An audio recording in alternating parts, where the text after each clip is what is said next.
plenty of sunshine as we went through the entire day today. A little bit of cloud cover out there was a little bit of relief from that triple-digit heat, but it didn't stop us from reaching the triple digits, unfortunately.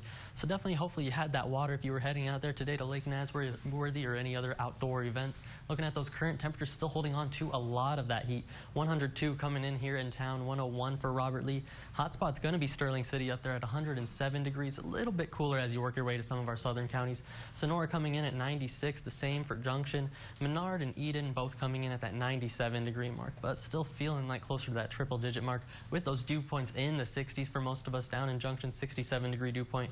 Here in town, 64, a little bit drier down towards Ozona with a 59-degree dew point, and those relative humidity indices into the 20s and 30s for the entire Concho Valley. Not going to be supportive of that rain, as we still have that high pressure sitting overhead, unfortunately, and you can see that here on the severe weather outlook from the National Weather Service. You can see it avoiding most of Texas, just a little bit in the Panhandle with that marginal risk. A couple slight risks across the central portion of the country, especially up there into Ohio and Pennsylvania. And as we look at the current satellite and radar, that's where we're seeing some of these watch boxes going off. A severe thunderstorm watch box for the Panhandle through Oklahoma with a couple severe thunderstorm warnings up there. Pennsylvania dealing with a tornado watch box up there, and the Northeast dealing with some of their own weather. Lots of weather across the nation, but here across Texas, not too much, unfortunately. Taking a look at the tropics, we've got Invest 94 down here near the Yucatan Peninsula, getting ready to enter the Bay of Campeche, and the National Hurricane Center has given that about a 50% chance of development into something like a tropical depression or tropical storm as that moves over into the open water. We'll keep an eye on that over the next couple of days, but we do have our first official hurricane of the season out in the Atlantic. I'll step out of the way so you can see that swirl here on the satellite and radar. You can see where that is. That's Hurricane Beryl right now coming in at a Category 1 hurricane with sustained winds about 75 miles an hour. That's moving west at 22 miles an hour. The National Hurricane Center is expecting that to become a major hurricane, unfortunately, as it approaches the Windward Islands. As it moves past that towards closer to Jamaica, we're seeing that start to weaken a little bit, making its way into less favorable conditions.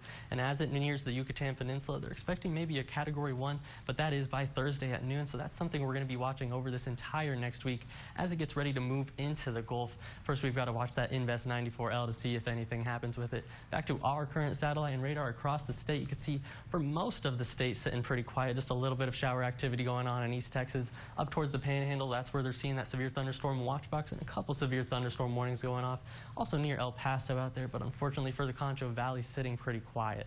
Looking at the futurecast, though, we might be looking at a little bit of relief. Take in mind this is just one model run of the GFS. Taking a look at Thursday into Friday, could start to see a weak frontal system actually working into our region. That's going to aid those rain chances and cloud cover chances going into the Friday-Saturday timeframe and into next weekend. So luckily going to be a break from that heat and hopefully a break from that dry spell as well. First, we've got to get through these hot and dry conditions. 76 is what I'm expecting us to get down to tonight. Tomorrow, another scorcher across the Concho Valley with 103 degrees, so make sure to hydrate and wear that sunscreen if you're planning any outdoor activities. And those triple digits rule most of the 7-day forecast. Looking out there, you can see still in those 100s for most of it. 105 by Tuesday. 4th of July, still be practicing that heat safety, but into the weekend, that's where I'm looking for that frontal system with a better chance of a little bit of rain. That's all for your 7-day forecast, but stick around for more KSAN News.